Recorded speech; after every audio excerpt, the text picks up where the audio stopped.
The desert heat of Kandahar pressed down like a suffocating blanket on the American troops, their uniforms soaked with sweat, the dust of the battlefield clinging to their faces.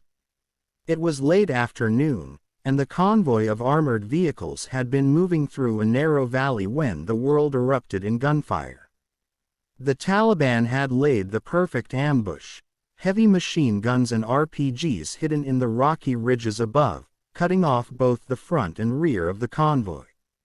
In seconds, chaos engulfed the unit. Soldiers scrambled for cover as bullets ricocheted off steel, shouts of pain and panic filled the air, and smoke from burning vehicles clouded their vision. At the heart of it all was Captain Michael Harris, a battle-hardened officer from Ohio, who had led his men through countless operations but never faced anything like this.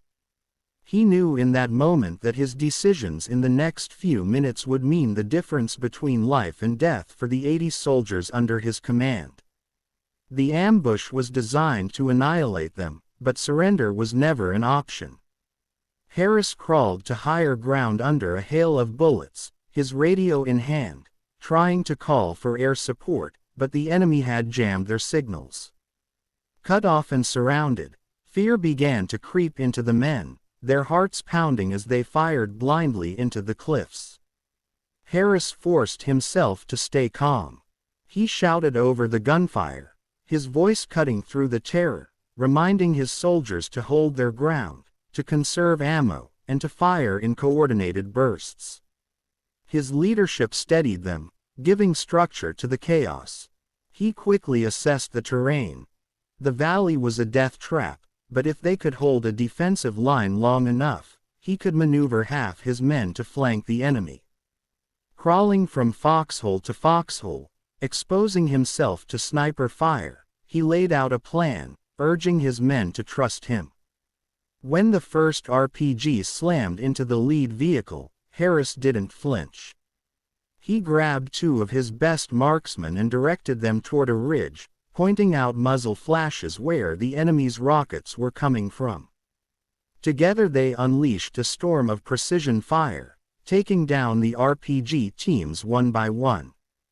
Meanwhile, Harris rallied a squad to push through the right side of the valley where the enemy fire was slightly weaker. He led from the front, charging through smoke and dust, his rifle never leaving his shoulder. His boldness was contagious. Soldiers who moments ago had been pinned down with fear rose to follow him, their confidence returning as they saw their captain fighting beside them, not from behind. For 90 minutes the battle raged like a storm. Harris directed suppressing fire with one squad while maneuvering another into position, creating overlapping arcs of defense.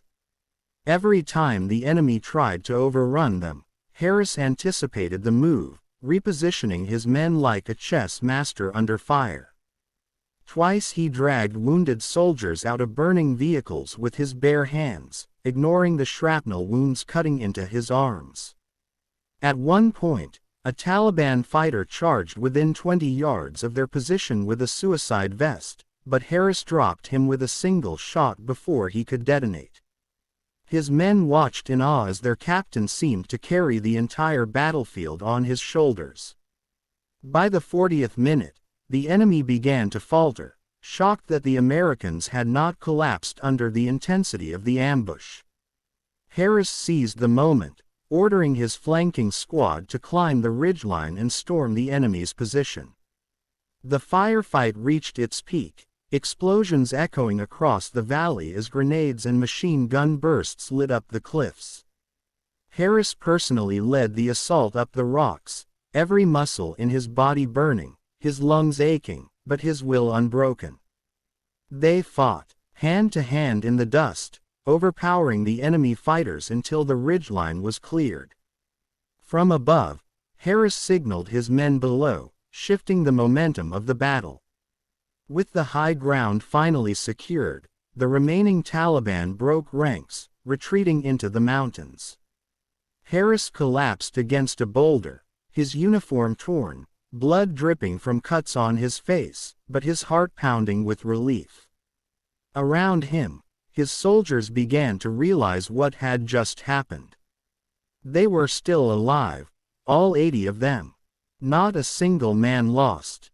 Against impossible odds, in an ambush meant to wipe them out completely, Harris' courage, strategy, and refusal to give in had saved every one of them. The valley that had nearly become their grave was now their victory. Later, when helicopters finally arrived and the smoke cleared, his soldiers would never forget the sight of their captain standing tall in that valley, weapon in hand, his voice hoarse from shouting commands, his presence a wall of steel against fear. They would tell the story again and again, that in Kandahar, in a battle that seemed unwinnable, one officer's leadership turned certain defeat into survival, saving 80 lives in the space of 90 minutes. And though Harris would later downplay it, insisting it was his men who had fought bravely, every soldier who had been there knew the truth. It was Captain Harris who had carried them all through the fire.